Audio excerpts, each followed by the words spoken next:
Good afternoon, everyone. Nandito na ba si Rad? Rad, why are you not here last meeting? Walan po ng wifi. Nawala ng wifi. Nanood ka ng recorded class? Ano pa? Pinanood mo yung recorded class? Examples na work ng classmates mo? Ay, di pa po. Check ko mamaya po.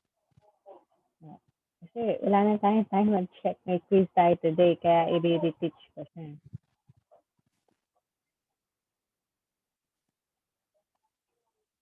Okay, may I request everyone here? Okay, please turn on your camera so that we can start na. Marami tayong hahabulin. Marami si Rad hahabulin. So, for the sake of Rad, may I ask everyone to kindly bear, no? If I am going to repeat the lesson. So, hapyaw lang naman kasi yung second part na lang naman yung na-mix niya in writing electron configuration. So it can also serve as a review for you guys kasi meron tayong quiz today. Hindi ko pa siya pinapublish.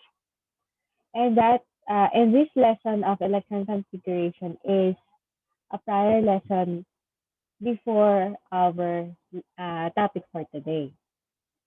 So basically, I will use the same PowerPoint presentation because it's just that the topic for today is a very quick and very related to the electron configuration itself. So, uulitin ko para ma-review yung karamihan sa atin. So, Rad, probably ito yung hindi mo missed out, no, na part. Join ko lang yung isa kong device. Okay. So, we previously talked about the parts of the electron configuration that if you are going to look on the horizontal part, they are being called as period, while the vertical or the columns are called group. We also emphasize that the arrangement of the elements in our periodic table is in increasing atomic number. So if you are going to be notified and aware that elements should be written according to their increasing atomic number, you will always notice here na merong break. Okay? May putol siya. And I got an awareness from Daniel last time na truly F block here is hanggang dyan lang. Because deuterium and lawrencium, they are part of the D block. Sila yung missing here. Okay? So, since meron tayong break dyan, Rad, ang pagpapatuloy ng ating element from 57 to 71, dito ka na sa baba. Magko-continue. Same with 89 to 103. Malinaw ba yun, Rad? Okay.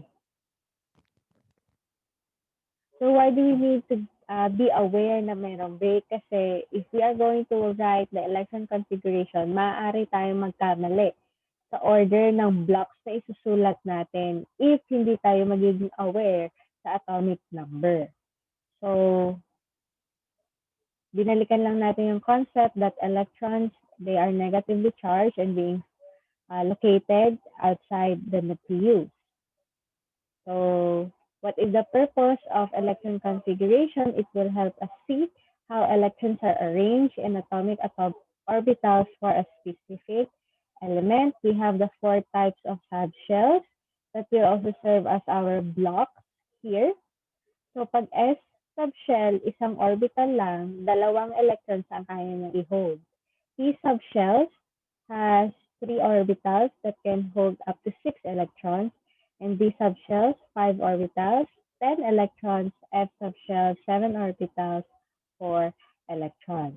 So ano to mga electrons na binabanggit ko? In S block, sabi kanina 2 electrons because the two groups here, ito yung S block. And as you can see, 2 of the columns kasama sa S block.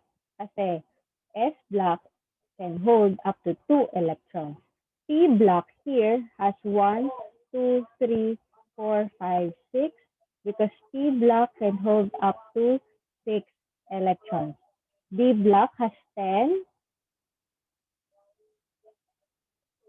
9, 10 because D block can hold up to 10 electrons.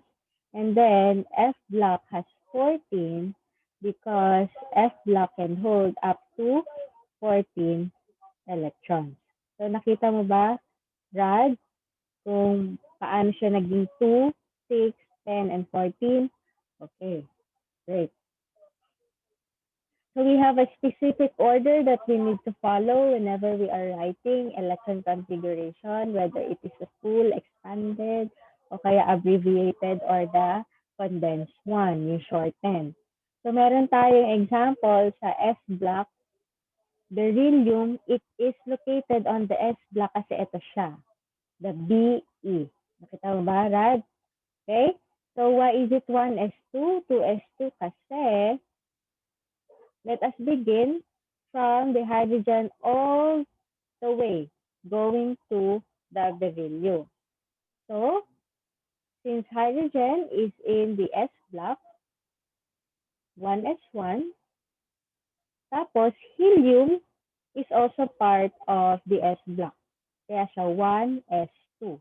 Why 1s? Because again, they are on the first row S block. Bakit 2? Kasi 1, 2. 1s2. Naintindihan yan, Rad? Ngayon, punta ka sa second row, S block ulit. 2 means second row. S is the block. And then, bibilangin mo lang hanggang sa ma-reach mo yung beryllium. 1, 2. So, 2s2. Bakit 2? Because you need to reach 2 elements first bago mo marating yung ating beryllium. Naintindihan ba yun, Rad? Okay? So, paano kapag S block? Arlene, ha? Nire-review rin yung ating concept. Sa P block, so pag sinabing P block, ibig sabihin, yung element natin nandito sa P block. Okay? So, we are going to find the electron configuration of sulfur, which is 1s2, kasi we have 2 elements in the first row of S block, 2s2 here, 2 elements in the second row of S block, 2p6, 1, 2, 3, 4, 5, 6, second row P block, 6 elements are 6 electrons. 3s2 here, third row S block, 2 elements, and then P block tayo ulit, pero hindi na siya 6. Bibilangin na lang natin yung elements before we reach the sulfur. 1, 2, 3, 4. Kaya ang dulo niya, 3, 3, 4. Naintindihan yan? Okay. Ngayon, in condensed electron configuration, ito yung pag sinasabi nating abbreviated or shortened. As you can see here, we have a bracket enclosed na yung ating noble gas. Neon is a noble gas here before we reach the sulfur. Okay? And whenever we are writing condensed electron configuration, we have to look first kung ano yung noble gas before nung electrons na tinatarget mo. Ne is our noble gas. And if you are going to look here, in 1s2, 2s2, 2p6, that is a full electron configuration of neon. So after you wrote the neon, all you have to do is to write kung ano yung natitirang electron configuration, which is 3s2 and 2, and 3p4. So, the condensed electron configuration is neon 3s2, 3p4. Ngayon, i-insert ko na yung bagong lesson natin. Okay? We are going to identify the inner electrons, outer electrons, and the valence electrons. Since we already studied how to write full electron configuration and condensed electron configuration, we are now able to identify alin ang inner, outer, and valence electron. So ano raw ulit ang ating isusulat? Ay i-identify inner electron, outer electron, and valence electron. So bakit natin pinag-aralan muna bago magsulat ng electron configuration bago tayo mag-proceed sa tatlong to? Kasi by just knowing how to write electron configuration, you can identify these three kinds of electrons. So we have here a full or expanded electron configuration and a shortened one, or yung condensed electron configuration. Now, inner electrons, basically, it is the electron configuration of the noble gas of your chosen element, or the element that you need to identify its inner electron. So, ilan ngayon yung electron na meron sa neon? So, sabi natin kanina, 1s2, 2s2, 2p6 is the electron configuration of neon. Now, how many electrons? All you have to do is to add 2 plus 2 plus 6. So our inner electrons are 10.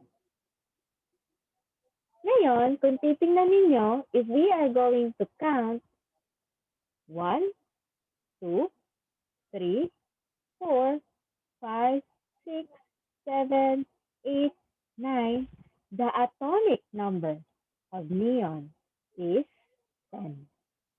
Kasi sabi natin dati, atomic number is the number of proton and the number of proton is the number of electrons.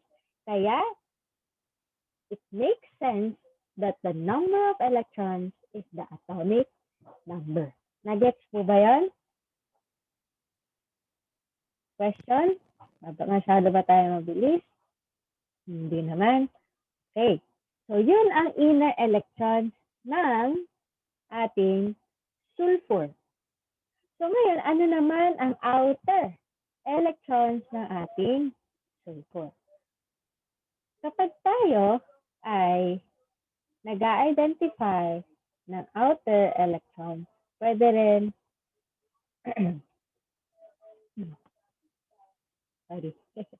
ng ating valence shell, we are just going to look kung ano yung pinakamataas ang outer, kung ano ang pinakamataas na coefficient. Pag sinabi natin coefficient, it is the number before the letter. Kasi ang exponent natin dyan, ang ibig sabihin, electron. So, ano ang pinakamataas natin na coefficient? 1, 2, or 3? 3, ma'am. Okay, 3. Okay, so titingin tayo sa 3. Okay? So, here,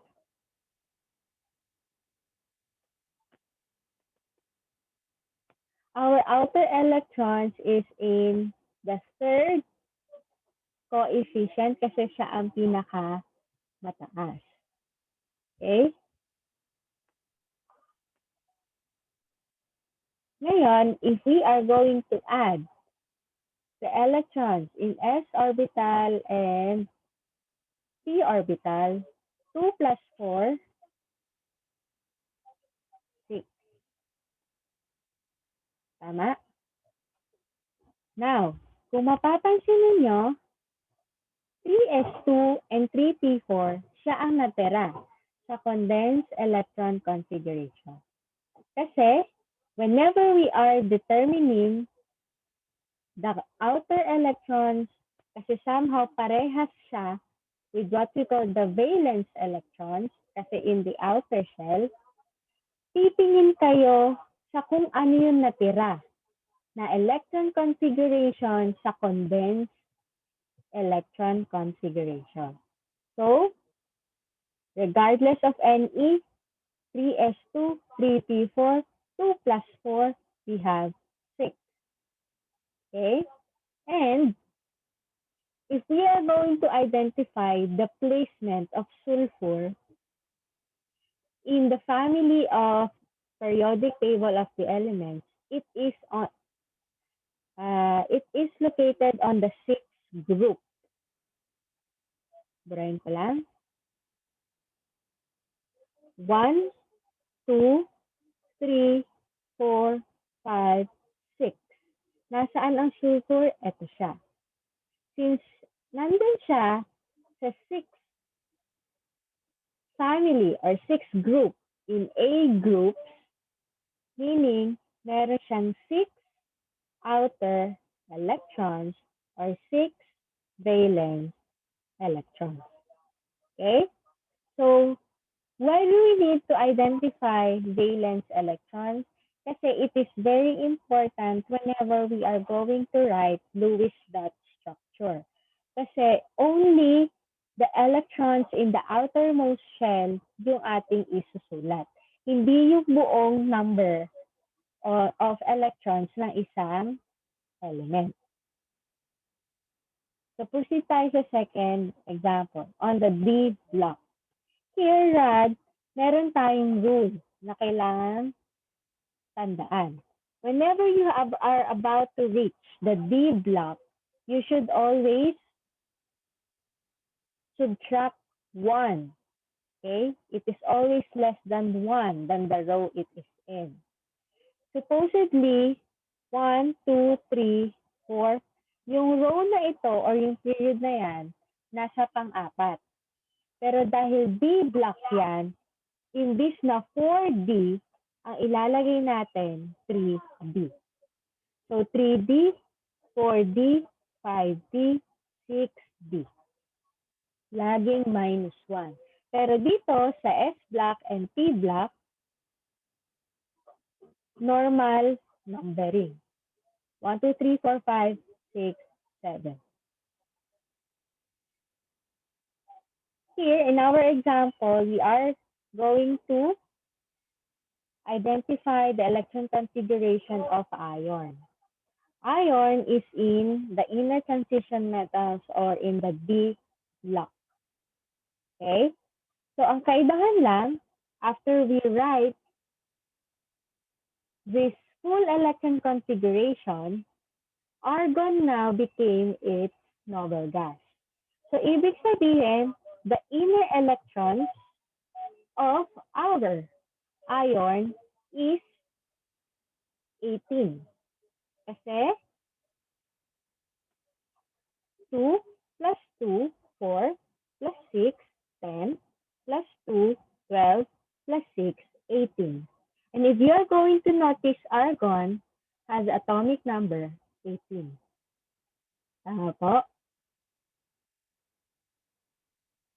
Now, how about the outer electron?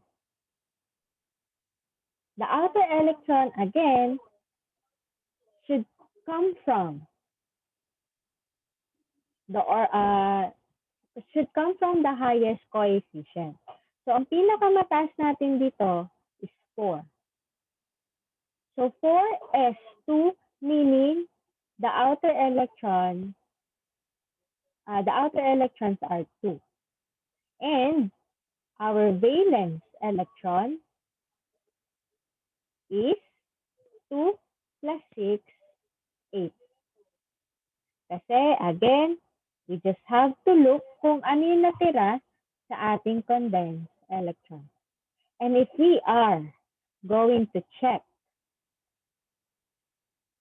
the family here in our periodic table, 1, 2, 3, 4, 5, 6, 7, 8, argon is there. On the 8th group, argon is iron. Sorry, napunta tuloy ako sa argon. Okay, here, if we are going to look at the group here in inner transitions metal, Fe is on the 8th. Nakikita niyo yung 8? Okay, 8th family. Meaning, valence electrons are equivalent to 8. Naintindihan ba yun?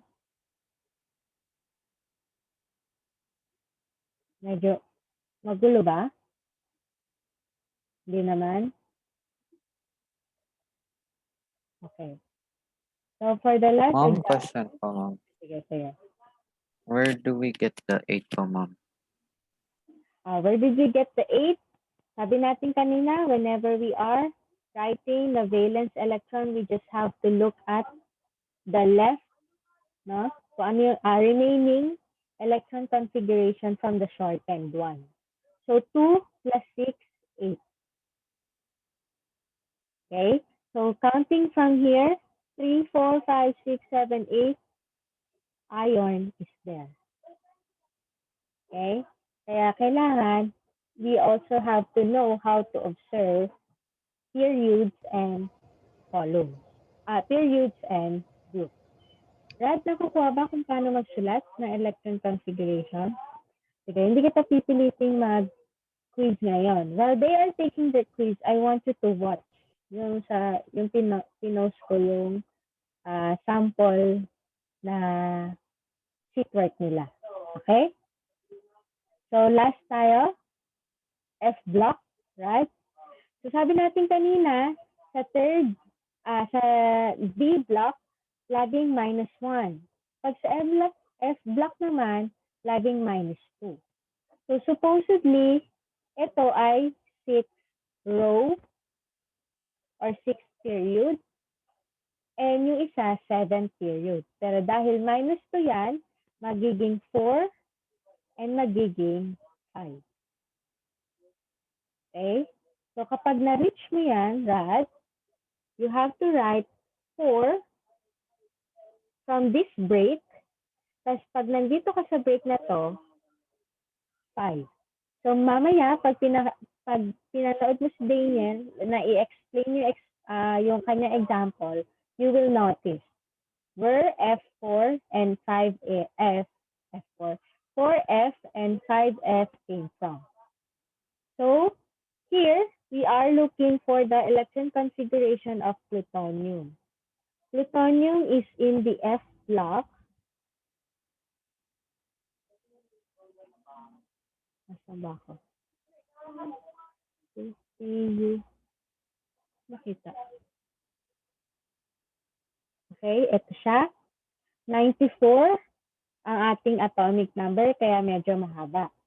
So again, from the start, hydrogen, 1s2, all the way down here, 2s2, 2p6, 3s2, 3p6, 4s2, yung rule na -1, Rad, 3d10.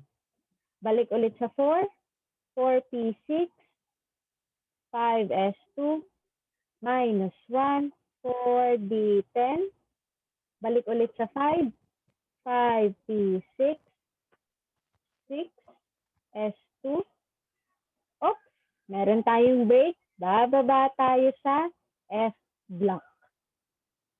Okay? So sabi natin kanina, always less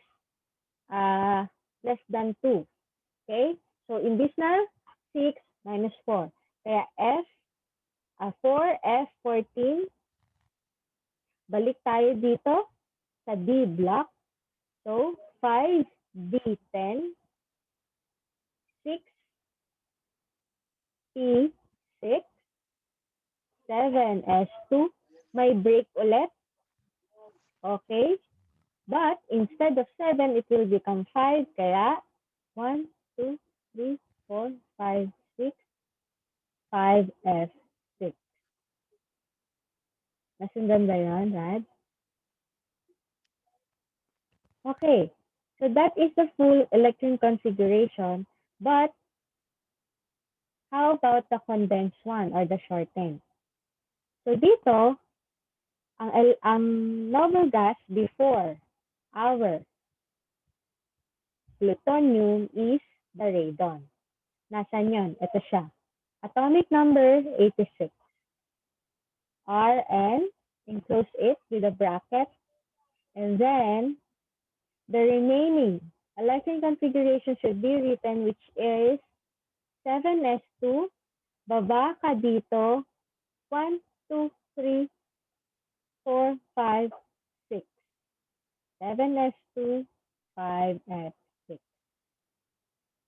Ngayon, same goes with inner electron. Tingin na kayo, ano atomic number ng radon dyan? 84. Huwag na natin ipag-plus to. Matagal yan. Tingin na lang kayo sa atomic number. Outer electrons, ano yung pinaka-highest natin na coefficient? 7. Okay, sabi ni Remark, 7. Ilan na electron nun? 7s? 2. Okay? So now, how about the valence electron? Ilan? Bilangin nyo. 2 plus 6. 8. Right? Ngayon, check natin. 3, 4, 5, 6, 7, 8.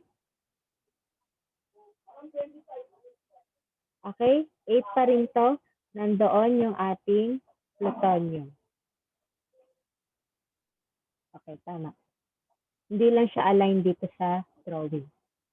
Okay? So, naintindihan how we are determining inner, outer, and valence electron. So, halos yun lang, actually, yung ating lesson. Pero I just have to repeat since Rad was not here last